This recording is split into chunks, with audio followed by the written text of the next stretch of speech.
안녕하십니까. 3차시 2강 진행하겠습니다.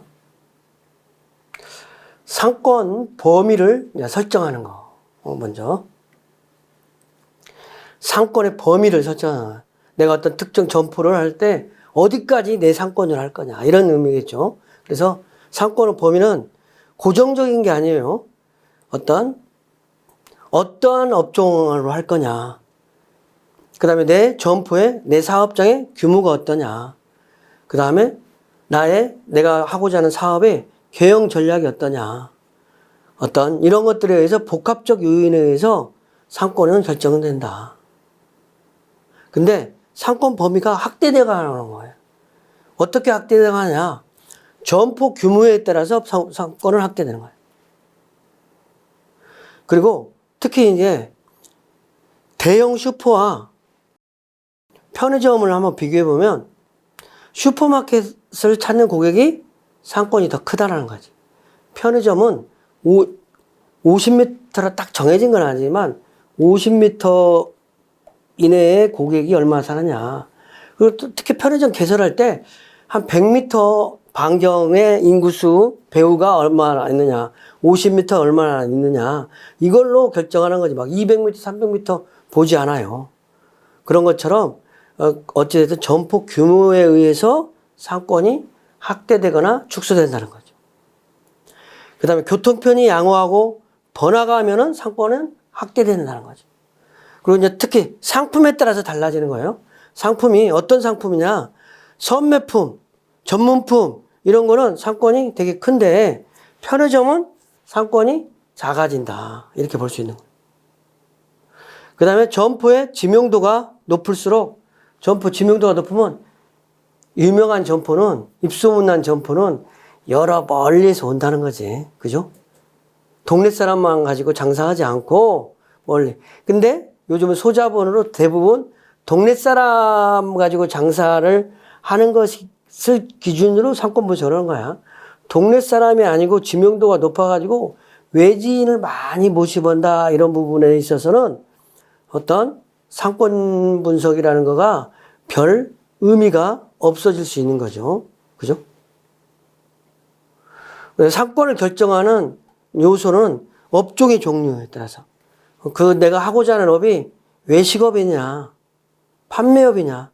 판매업 같은 경우에는 파는 상품이 많기 때문에 그래도 상권이라는 거가 되게 중요한 거야. 편의점은 50에서 100m, 50m. 슈퍼마켓은 500m. 그 다음에 백화점은 어쨌든 마트는 인구 10만. 백화점은 한 20에서 30만 정도. 인구가 이렇게 집단으로 형성되어 있는 거. 이런 거가 되게 중요하다는 거. 근데 외식업 같은 경우에는 뭐가 중요해요? 요즘은 맛이 제일 중요하죠. 첫 번째. 두 번째, 주차장이 중요한 거지. 거기에 따라서 상권이 달라져요. 그리고 사업장 규모, 상권을 결정하는 거는 사업장의 규모가 어떻게 되느냐. 이러에 따라서 좀 달라진다. 사업장 규모가. 동일한 업종이라도 규모에 따라, 동일한 백화점은 20만에서 30만이지만 8,000평짜리 백화점하고 2만 평짜리 백화점하고는 다른 거죠. 8,000평이나 8,000평 되는 롯데백화점, 노원점이라든지 이런 정도의 상권은 노원, 중량, 의정부 뭐 이런 정도만 해도 충분한 상권이 되는 거죠. 근데 신세계 강남점, 롯데백화점 본점 이런 데는 2만 평 정도가 되잖아요. 그러면 이런 점포는 전국 단위 고객을 상대로 하는 거잖아요. 그래서 규모가 다르다는 거죠. 뭐 규모 얘기하는데 우리나라가 세계에서 신세계백화점 강남점이 세계에서 매출도 최고고 또 이제 백화점들은 자꾸 메모던 점포들을 하는데 규모 면에서 한국의 백화점 가장 큰 백화점이 세계에서 제일 큰 백화점. 신주쿠의 이세단 백화점이 옛날에는 뭐 제일 큰 백화점 이랬는데 우리나라 백화점들이 이제 신세계 강남점이 위치하여 우리나라 백화점이 점포 규모도 제일 크고 매출도 제일 많은. 그러니까 우리나라가 대단한 나라야. 뭐 어떤 백화점의 시초는 프랑스의 라파에르 백화점이라는 뭐 이런 게 있고, 제일 매출 많고 큰 규모는 우리가 일본의 신주쿠 이세단 백화점이라고 그래가지고 우리가 시장조사도 가고 거기서 많이 배워왔는데, 이제는 일본 갈 필요가 없이 됐다. 일본 안 가도 돼. 에? 우리가 더 잘하고 있는 거야. 물론 일본을 가지 마라 이런 건 아니지만 일본보다 우리가 백화점이 더 잘 발달되고 있다. 이런 부분은 자긍심을 가져도 되는 거야. 그런 부분이 이제 점포 규모 조금 색다른 얘기지만, 그리고 상권을 설정하는데 절차가 있다는 거지. 절차. 상권을 설정할 때 일단 특정 점포를 개점하기 위해서 상권 설정할 때 첫 번째 계획 지점을, 점포 개설 지점을 첫 번째 마크를 하는 거야. 개설 지점을 마크. 개설 지점을 마크하는 거야. 그 다음에 가상의 기본 상권 범위를, 내가 어디까지는 우리 왕십리에다가 100평짜리 왕십리 3부 아파트 거기다가 100평짜리 슈퍼마켓을 하나 내려고 그래.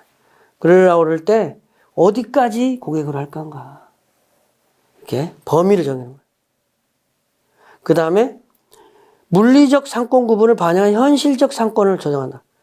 내가 이렇게 원으로 그린다고 해서 그려지는 게 아니라 길 건너, 철길, 도로, 대형 시설물 이런 게 있어가지고 이쪽은 안 온다. 그러면은 상권을 다시 곧 추정하는 거죠. 특히 어린 아동들을 중심으로 한 그 점포라든지 이런 데서는 큰 도로 같은 경우에는 나무 상권이 되는 거야. 길 건너 가는 거 되게 싫어해요. 뭐 강남에 있는 초등학교만 그러는 게 아니라 서울 시내에 있는 대부분의 초등학교의 앞에 어린 학생들 하교를 부모들이 다 기다리고 있어요.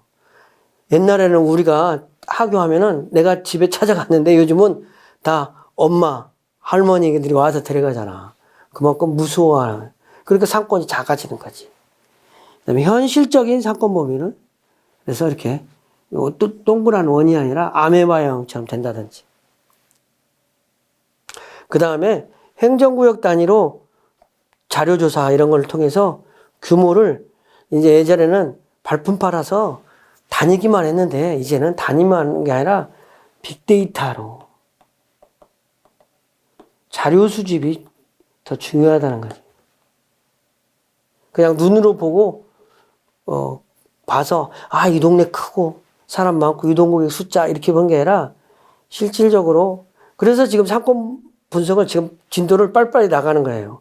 나중에 마케팅 조사라든지 빅데이터 분석이라든지 이런 부분을 언급을 여러분들한테 해줘야 되기 때문에 발품팔에서 뭐 상권이 개념이 어떻다 이런 부분은 조금 여러분들이 다 아는 얘기고 뭐 그래서 조금 진도를 빨리빨리 나가고 있다.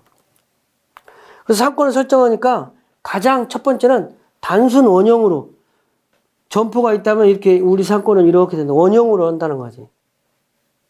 얼마나 쉬워. 단순 원형 상권 설정. 그러죠? 설정한 상권의 경합동 및 방향도를 산출했으며 일반적으로 가장 많이 우리 점포가 있으면 우리 점포에 슈퍼마켓 같으면 500m. 500m를 해가지고 원을 그려가지고 여기가 우리 점포의 상권입니다. 이렇게 하는 거. 이런 게 이제 단순 원형으로 상권을 설정하는 거라는 거예요. 그래서 이제 점포의 규모별로 백화점 같은 경우는 교외형 점포는 2, 3km, 도심의 점포는 슈퍼마켓 같은 경우는 500m, 그리고 롯데리아는 1km 하는 거예요. 1km 하니까 전철역 하나가 2km죠, 대부분. 그래서 전철역마다 롯데리아 하나씩 출점하면은 이쪽 전철역과 이쪽 전철역, 노원역, 중계역 있죠? 여기서 1km, 여기서 1km. 그럼 안 겹치잖아. 그래서 노원역에 하나, 중계역에 하나. 물론 노원역 같은 경우에는 특수상권이기 때문에 1km 범위 내에 롯데백화점에도 롯데리아가 있고 또 밖에도 롯데리아가 있고 그래요. 그런데 그런 특수상권이 아닌 점포에서는 롯데리아에서 반경 1km를 상권 보장을 해줘요. 그래서 이런 그 단순 원형을 해가지고 거리 개념을 하는 게 그런 거예요. 이디야 커피 반경 500m를 보장해 주는 거야. 500m 보장해 줘가지고 500m 이내에 경쟁점 못 들어오게 하는 거지. 내가 여기 가맹점 선수 치면은 중개역에다가 가맹점 내면 여기서 500m 이내에 가맹점 내는 거는 보호해 준다는 거지. 이런 것들이 어떤 상권을 설정하고 이런 거에 기본적으로 필요한 거라. 이렇게 안 하면 막 경쟁점이 치고 들어오잖아. 그렇죠?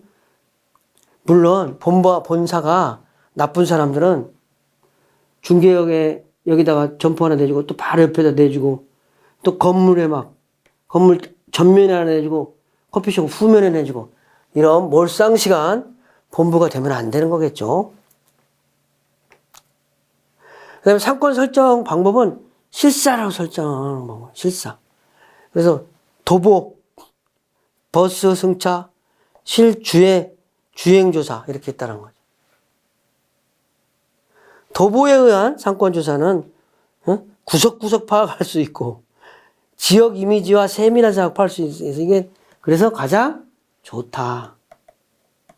도보로 걸어다니면서 해야 돼. 건강에도 좋아. 건강에도. 도보로. 버스 타고 다니면서 하는 거는 승객이 내리고 뭐 타는지 마는지 뭐 이런 거 보는 거지. 그 다음에 실주행에 의한 조사 방법은 이제 시간대 요일별로 하는 건데 실질적으로 상권 조사를 할 때 시간대를 아침 새벽부터 24시까지 해야 돼. 그 다음에 월요일부터 일요일까지.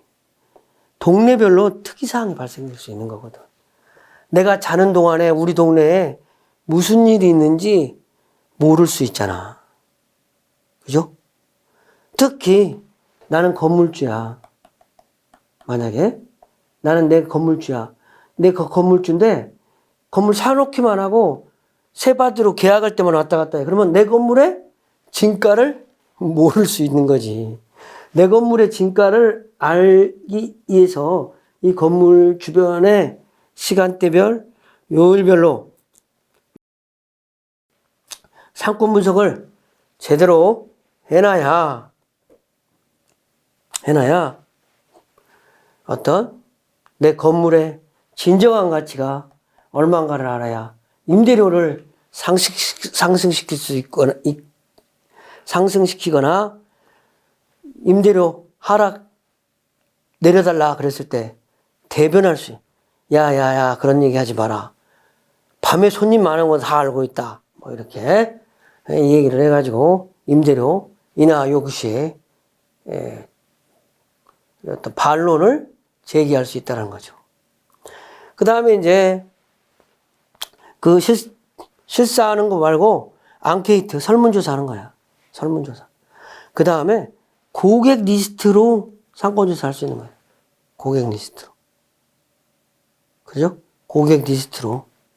고객이 어디 사는 리스트를 가지고 그 고객들로 이렇게 점을 찍어서 상권조사를 한다는 거지.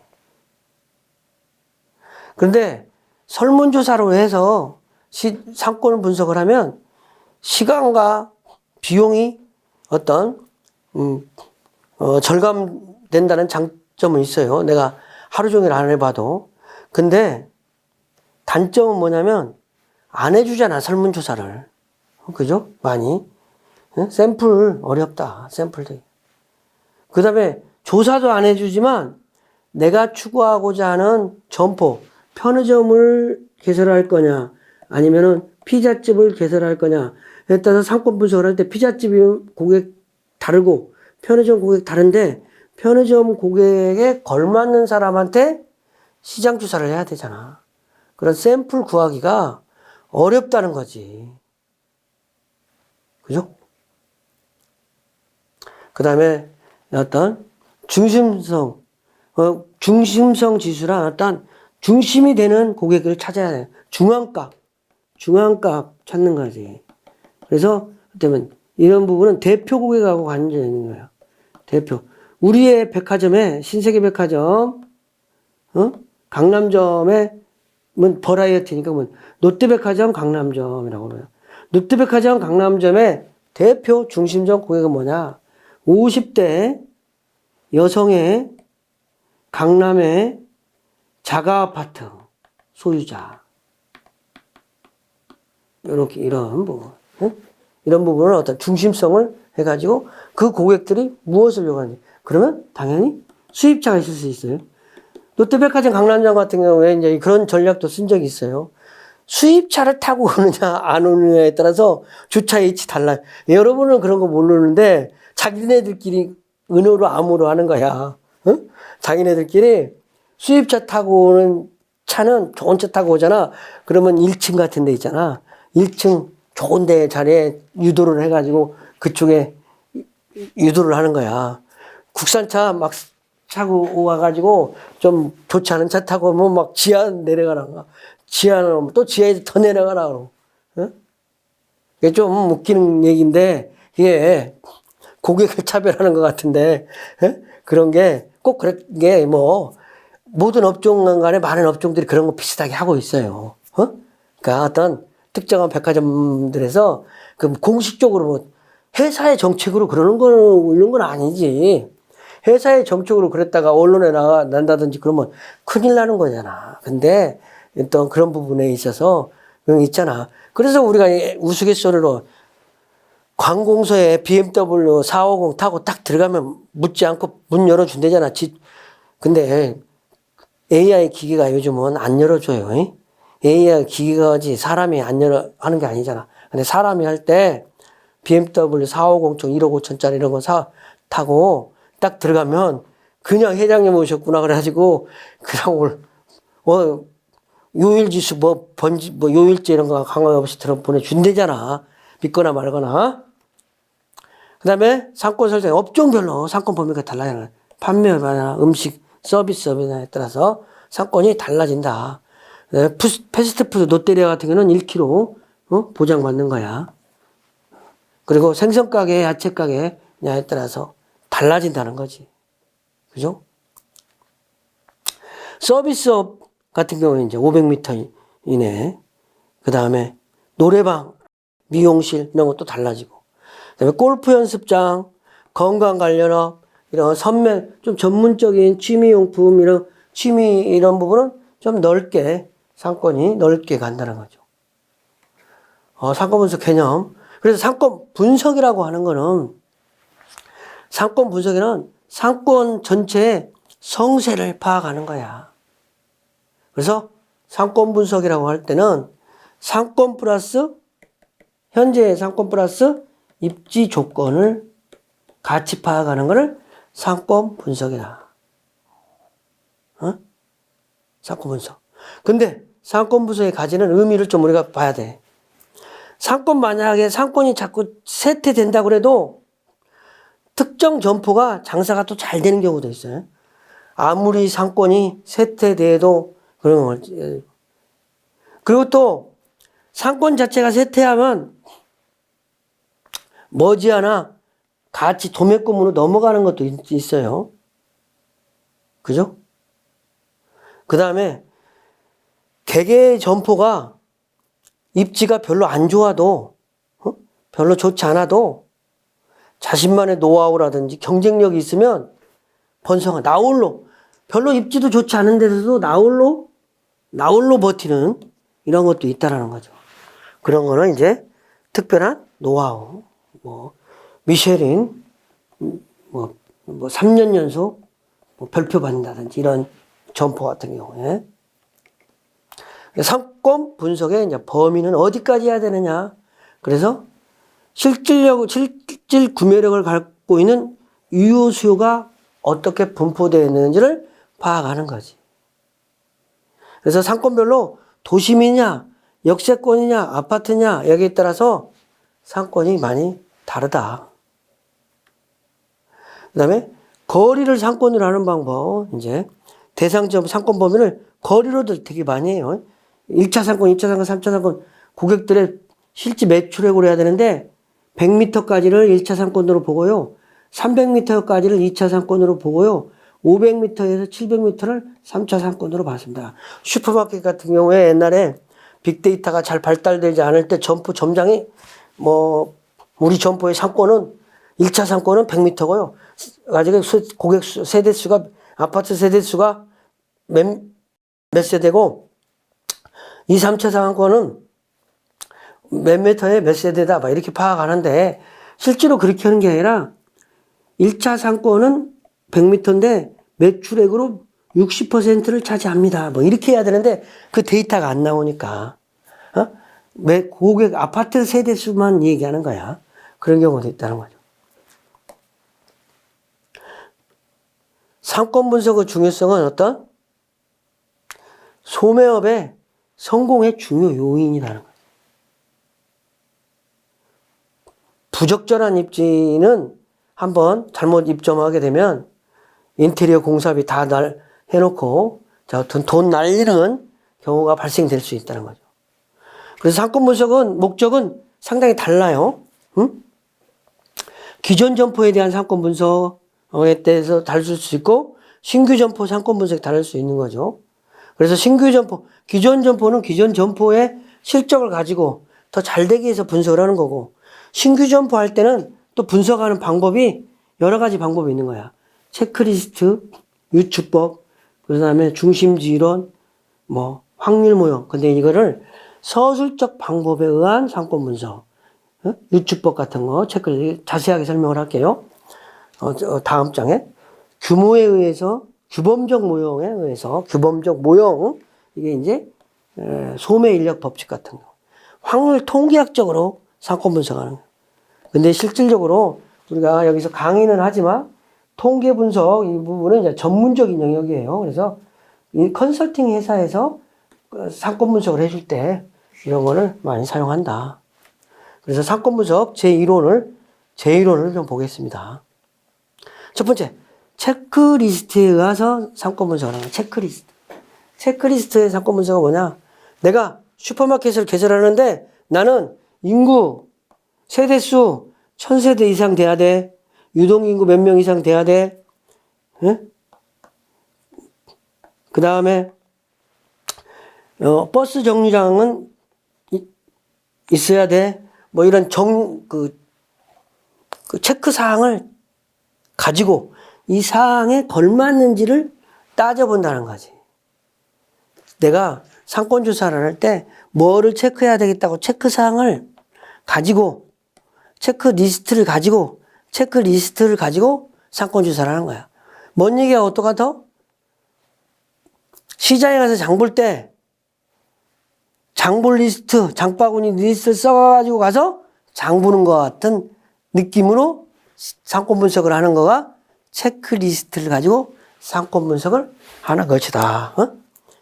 장바구니, 리스트 가지고 가서 장 봐 오잖아. 그런 것처럼 상권. 어떤 거 보냐?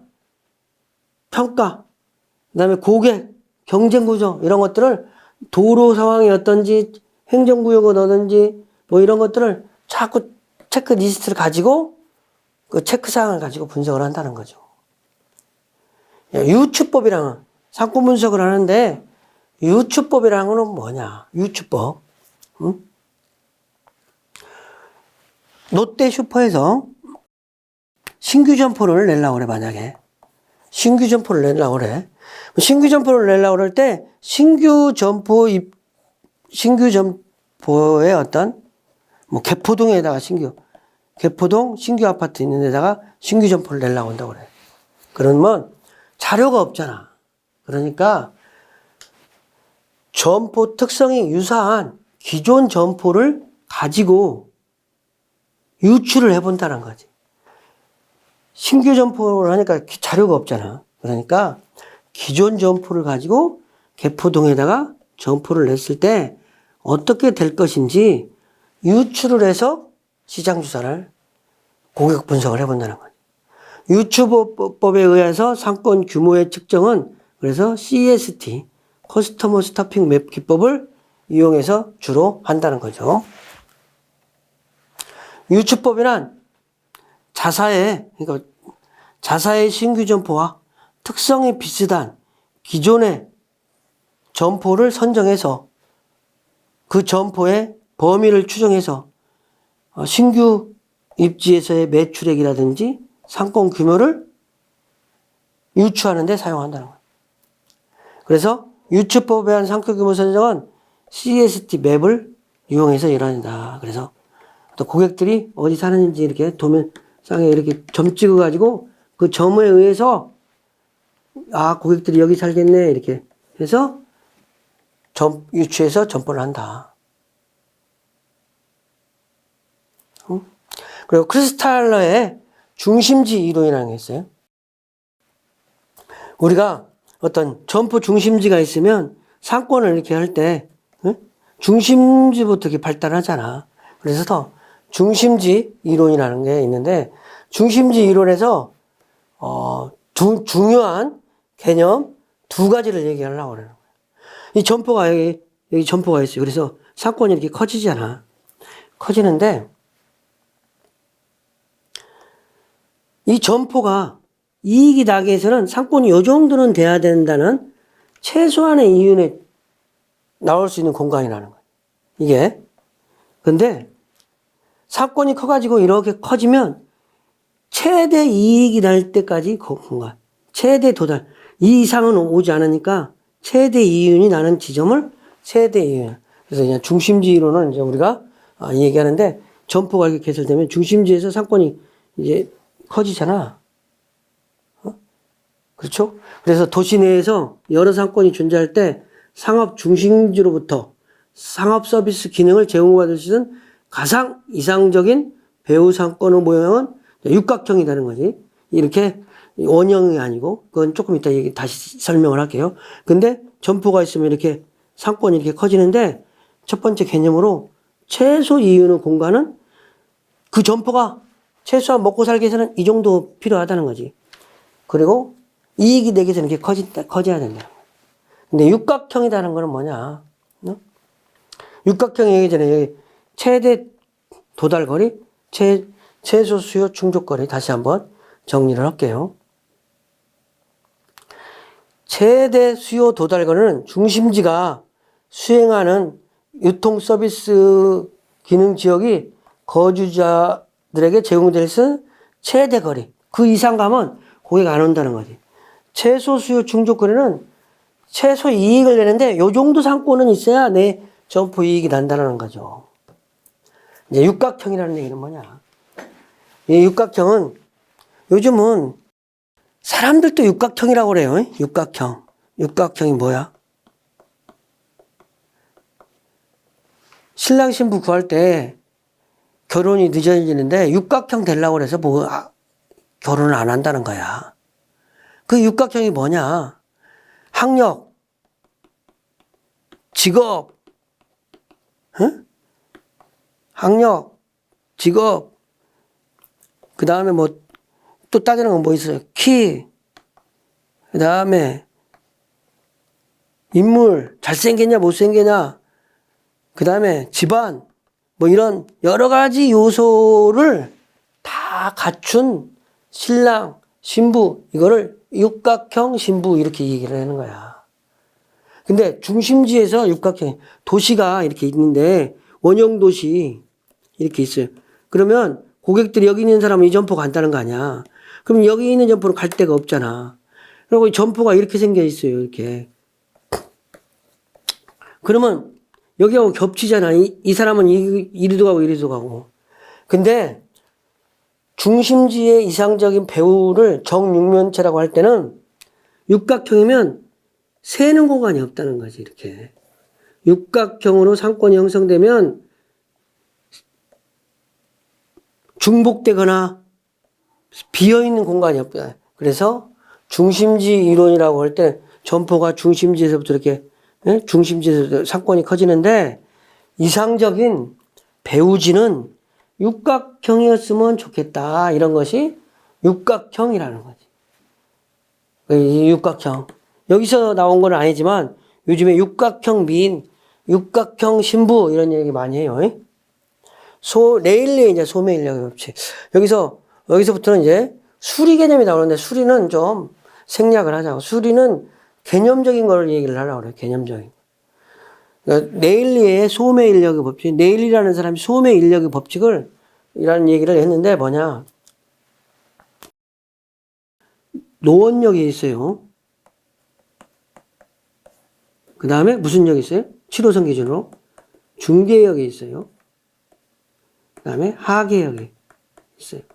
근데 중계역은 도시가 별로 발달되지가 않았어요. 상업시설이나. 그럼 여기 인구가 한 1만 명이 있다고 그래. 1만 명. 중계도. 하계는 어찌됐든 그 세이브존부터 시작해서 그다음에 백병원 뭐 상업시설이 많이 발달돼 있어요. 그래갖고 여기는 한 5만 명 정도 도시가 있어요. 응? 노원역 상권은 한 10만이라고 그래. 그랬을 때 중계역에 1만인 사람들이 하계역으로 갈 거냐, 노원역으로 갈 거냐, 이러한 거를 소매 인력의 법칙으로 정리를 낸 거야. 여기 있는 가운데 도시에 있는 중계역 사람들이 하계로 갈 거냐, 노원역으로 갈 거냐. 정리를 하면서 어떻게 정리하느냐. 어떻게 정리했어요? 가장 큰 거 1번. 도시의 규모. 인구의 규모. 두 번째, 뭐 가지고 정리했어? 거리. 중계역에서 하계까지 가는 거리, 노원역까지 가는 거리. 거리를 말하는 거야. 이 중계역에 사는 사람들이 노원까지 가는 거리, 하계까지 가는 사람의 거리에 따라서 된다. 그래서 여기 있는 사람들이 만 명이 노원으로 가는 사람이 몇 퍼센트고 하계로 가는 사람이 몇 퍼센트인가를 구성비를 찾아내는데 그 구성비를 어떻게 찾아냈냐?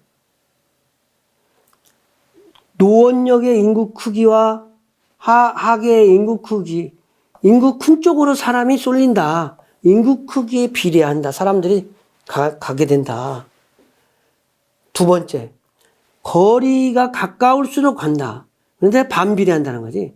거리가 멀면 안 가니까 거리에 반비례한다. 이런 의미예요. 그래서 좀 이론적으로 우리가 이론이니까 이론을 오면 두 중심지 사이에 위치하는 소비자가 두 중심지 노원역과 하계역에 사는 소비자가 이 중계역에 사는 사람이 영향력이 어떻게 미치느냐 이건데 두 경쟁 도시의 중간에 위치한 소도시 거주자는 인구에 비례해서 찾아다니고 거리에 반비례해서 간다 이런 얘기예요. 그죠? 다, 네, 좀 이 그림을 가지고서 여기를 중계, 여기를 하계, 노원이라고 할 때 여기 쪽으로는 3km, 5km, 이쪽으로는 인구가 10만, 5만일 때 어디로 갈 거냐? 큰 도시로 간다. 거리 가까운 쪽으로 많이 간다. 그런 거를 숫자로 해가지고 하니까 큰 도시 쪽으로 72% 가고 작은 도시 쪽으로 간다. 이거를 이제 어떤 함수로 계산을 해놨다는 거죠. 그래서 흡입력으로 계산을 했다는 거죠. 그래서 A 도시는 42% 가고 B 도시는 58% 간다. 지금부터는 이제 레일리는 두 도시 사이에 일어나겠다면 허프라는 사람은 점포가 특정 점포 롯데백화점 노원점이 있어요. 하계동에 세이브존이 있어요. 그 다음에 또 미아점이 있어요. 현대백화점. 뭐 이런 분이 있다고 그래. 이랬을 때 노원구에 있는 사람이 어느 점포를 가서 쇼핑을 할 거냐, 이런 부분을 연구해 있는 부분이 허프의 확률 모양이에요.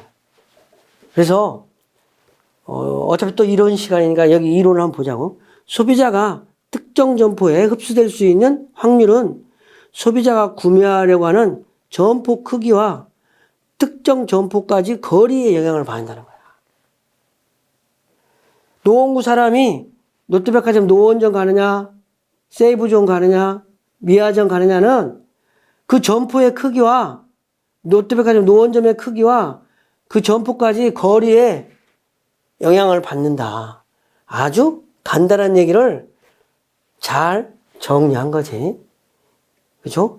그래서 좀 정리한 게 뭐냐면 어떤 특정 동네에서 점포를 갈 때 A 점포는 매장이 4,000평이고 10분 걸려. B 매장은 15분 걸려요. C 매장은 15분 걸려. 5,000평이야. 이럴 때 확률적으로 어디를 갈 거냐, 그거는 한 거야. 그래서 뭐야? A로 갈 확률, B로 갈 확률, C로 갈 확률분의 A로 갈 확률은 A로 갈 확률이고, B로 갈 확률은 A로 갈 확률, B로 갈 확률, C로 갈 확률분의 B로 갈 확률이 B로 갈 확률이고, C로 갈 확률은 A, B, C분의 C 확률이잖아. 그래가지고 A로 갈 확률을 구하니까 50%, B로 갈 확률은 8%, C로 갈 확률은 42%. 이렇게 확률 통계로 내가지고, 아, 이 사람들이 C로 점포 크기가 큰 점포, 가까운 점포 위주로 가게 된다. 이런 부분. 그래서 이제 수정 허프 모델이라는 거는 허프 모델을 조금 보완한 거야. 좀 더 정확도를 가하기 위해서. 정확도를. 그래서 함수를 구하는데 그 파라미터라는 부분을 산출해야 되는데 이게 정확하지 않아서 이것 대신 어떻게 했냐면 그 네일리가 쓴 거리의 제곱에 반비례한 데를 대입한 거야. 그래서 수정 허프 모델은 뭐냐? 특정 점포에 갈 확률은 점포의 크기에 비례하고 거리의 제곱에 반비례한다. 거리 제곱에 반비례한다. 이런 이론을 한 게 수정 허프 모델이야. MNL 모형은 좀 생략하고. 그래서 수정 허프 모델로 계산을 해보니까 이렇게 이제 제곱의 반비례, 제곱을끈을 낸 거야. A로 갈 확률, 쇼핑센터, B로 갈 확률, A로 갈 확률. 쇼핑센터가 있다 이거야. 여기 있는 아파트 단지 1000세대 사람들이 상정가 A로 갈 거냐, 상정가 B로 갈 거냐. 이거를 수정 허프 모델의 모델은 점포가 큰 거에 비례해서 사람들이 빠져나가고요. 그 다음에 거리의 제곱에 반비례해서 빠져나갑니다. 그거를 수식으로 표현해가지고 이렇게 계산하니까 B로는 42% 가고 A로 57% 가는 숫자가 나온 거야. 이 확률적인 부분은 여러분들이 어쨌든 기억하지 말고 계산기가 다 해주는 거니까 이로 갈 확률분의 A로 갈 확률 플러스 B로 갈 확률 분의 A로 갈 확률과 확률이고 A는 B로 갈 확률은 A로 갈 확률, B로 갈 확률 플러스 B로 갈 확률이라는 거지. 근데 개념만 알면 중요해요. 개념은 뭐라고요? 개념은 뭐냐고? 점포의 크기에 비례한다. 그 다음에 거리 제곱에 반비례한다. 가까우면 더 가는데 멀면 안 가니까 거리 제곱에 반비례한다. 그러니까 멀면 더 가면은 거리의 제곱에 비례한다 이렇게 하면 되는데 거리 제곱에 반비례한다는 거는 가까우면 더 간다. 가까우면 더 간다 이런 거예요. 그 다음에 수정 허프 모델에 어찌됐든 오늘 또 다시 이렇게 계산한 서식이고요. 그다음에 이제 MCI 모델이 이제 다항 로지 모델. 그러니까 뭐요? 좀 정리를 해보면 라일리라는 사람의 소매 인력의 법칙은 두 도시가 있어요. 두 도시가 A, B, C가 있어가지고 이 도시가 있을 때 이 가운데 있는 도시가 어디로 가느냐에 있어가지고 이 B 도시에 있는 사람이 A 도시로 쇼핑을 갈 건가 C 도시로 쇼핑할 건가를 A, B 도시의 인구에 비례하고 거리 제곱에 반비례한다고 그렇게 했잖아. 그리고 허프는 뭐라고 그랬냐? 허프는 점포가 A 점포가 여기 있는 사람들이 점포 A가 있고 점포 B가 있을 때 이 점포 A로 갈 거냐 점포 B로 갈 거냐는 이 점포의 크기와 점포까지 가는 거리 제곱에 반비례한다는 거였잖아. 근데 MCI 모델은 다항이다. 그렇게 거리하고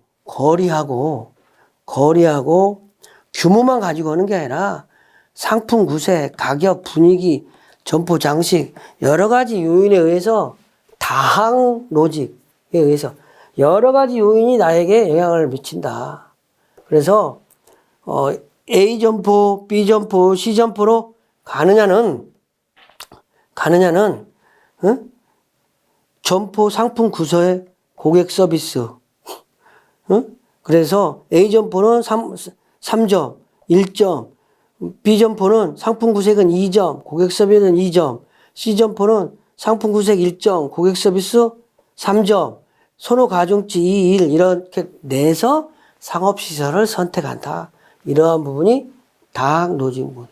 그러니까 조금 이제 그 어떤 함수적인 모형은 세 가지만 이해하면 돼. 라일리의 소매 인력의 법칙이라는 거. 인력의 법칙. 그 다음에 두 번째, 허프는 특정 점포에서 점포 크기에 비례하고 거리 제곱에 반비례한다. 그 다음에 다항 로직 모델. 이 세 가지는 좀 이해를 꼭 하시기 바랍니다. 이상으로 강의를 마치겠습니다.